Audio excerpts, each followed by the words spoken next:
How's it going, everyone? Want to give you guys a heads up on a PlayStation title that has unfortunately been cancelled. It was scheduled to be an upcoming futuristic co-op shooter. Tencent is shutting that game down. Did drop on PC, but it will not be seeing its PlayStation release, so we'll talk about that.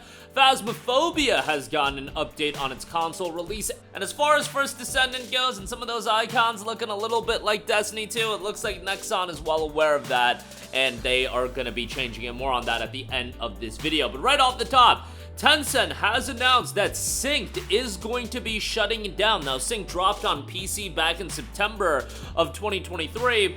It's a futuristic free-to-play co-op shooter developed by Next Studios and published by Level Infinite. You will deploy with your squad or fight alone with your team, tamed Nano, venture into the collapsed world for intense PvE and PvP combat. They put out a post on July the 8th, notice of termination of Synced, and Tencent has announced that they are officially going to be shutting the game down. The servers, a year to the day after the shooter initially launched, Tencent didn't give an exact reason for the closure, only telling players that while they should continue to enjoy the game and use any existing in-game items, for now, Synced will be fully retired at 7 p.m.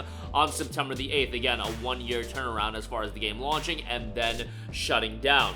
The game has also disabled all new registrations and its in-app store. Thanks so much for playing Synced and being a valued member of its community, but we regret to inform you that the game will be retired this September. You will still be able to enjoy the game and use any existing in-game items until the termination date. At this point, the game has shifted on its PC release from a mixed reception to a mostly negative reception, and yeah, another one of those games that was looking to be making an impact in the live service free-to-play market. But what do we say about games like this? A lot of them, they come out and then nobody even hears about them for a while. They get quietly canceled and then they're just lost in the ether. This happens a countless number of times. And sure, while a publisher or a developer can look at top-level successes like a Helldivers 2, I think you guys are abundantly aware of the fact that Helldivers 2 and games that come out and pop off like that, they are very much the minority. You more often than not have games like Synced, you have games like a Knockout City, so on and so forth, that they come out and they can even be good games, but they just don't resonate at a level that's going to keep a consistent player base, and that is incredibly difficult to do. It's a different ball game and a different market when you're going into the live service multiplayer genre versus, let's say, putting out a game like, a Spider-Man 2 or a God of War, or those are big titles, a Shadows of the Damned remaster. Let's go with a game like that that's coming out later this year. Shadows of the Damned is a game that has its budget allocated. They kind of know what to expect as far as sales numbers go, but they don't have any pressure of keeping players engaged for a long time, and it's a game that people can buy without the expectation of, hey, is this going to be a game I'm going to be invested in for a long time? And that's not what the developers want out of them either when it comes to single-player oriented games like that.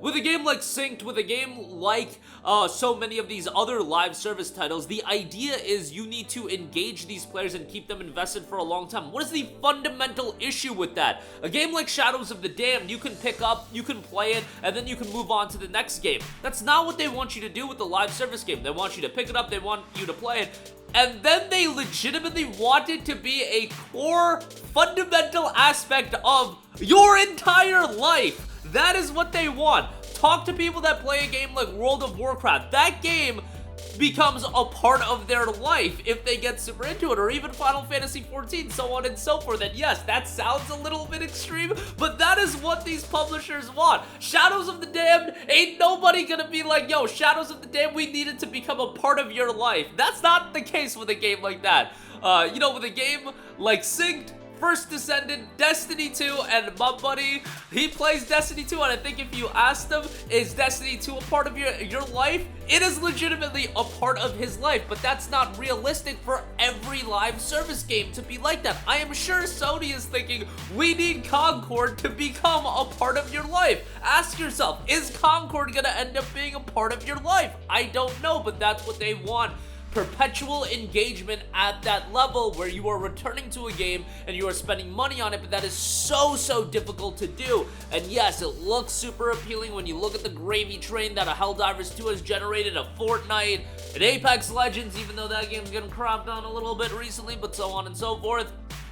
this is one that, much like a lot of other titles, is being shut down. There is actually a PlayStation Store page live for Synced, but obviously the game won't be coming to fruition, so it is what it is. But yeah, rant over on that. Synced gonna be shutting down here in a couple of months. Moving on from that, Phasmophobia for consoles gets an update. The console update. Hey Ghost Hunters, we've got some news for you and it's exciting. Firstly, we want to thank our incredibly passionate community for being patient with us while we work on the console update. With last year's estimated release date ultimately being delayed, we shared the frustration with console players, had to make sure that when we announced a new release date, it was one that we could meet. We are collaborating with Unity to work on the console release as well as general performance optimizations for both console and PC. This will ensure that the console update runs optimally and to the high standards that we set for the game. Working with them means that we can work alongside them on new content for all platforms, allowing for faster development of new updates. Future updates for the game will be released on all platforms simultaneously to ensure that crossplay is always available. We're thrilled to announce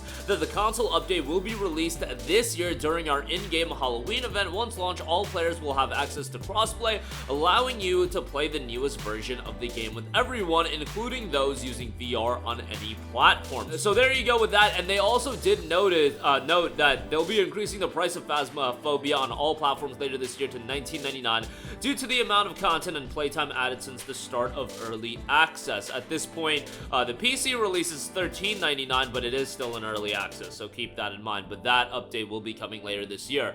Lastly, talked a little bit about live service games. One that's making quite a big impact and probably will have at least a bit of staying power is First Descendant, although First Descendant has been a little bit under fire over utilizing Destiny 2 icons, and Nexon has become aware of that. First Descendant developers have become aware about that, and this is what they said. First Descendant, as a looter shooter game, was developed with a deep affection and respect for other games in the genre. Destiny 2, being a globally renowned looter shooter game, is also personally admired and respected by the team, and it has served as an inspiration during the development process. We have taken the concerns raised seriously and decided to make adjustments to ensure that the imagery that may appear similarly clearly reflects the unique identity of our game. We will continue to improve the game for fans of the looter shooter genre. So this is something that obviously came to the attention of a lot of people. When you assess the icons and the logos and whatnot, yeah, it has a big resemblance to Destiny 2. So that is good that they are changing that, and hopefully that'll be done relatively quickly. I mean, Destiny 2 still has a very high fan base, although right now, and it's not really fair to compare since First Descendant just came out, First Descendant does have a higher level of concurrent users playing the game, at least on Steam, since that's something we can measure. We'll see if that's sustainable. I think First Descendant will be sustainable for a little while, but we'll see where it is in the latter portion of the year, which is going to mean a lot more than the initial portion. But that'll do it for me. Again, Synced is shutting down. It'll never be getting its PlayStation release, so that's a bummer. Phasmophobia will be getting a console update here fairly shortly, and then as far as First Descendant goes, the icons and logos are going to be changed so they don't reflect Destiny 2 as much. That's going to do it for me. Sound off with all of your thoughts in the comments section down below. Thank you for watching, and goodbye. Hey guys, we hope you enjoyed the video, and if you did, make sure to hit the subscribe button, and if you're already subscribed, do us a favor and hit the bell icon. This way you'll be notified whenever we post a new video. That's the best way to keep up with all of our uploads, and we usually try to upload 2 videos a day. And with the bell icon hit, you'll be notified whenever we do upload a video. As always, thanks for watching.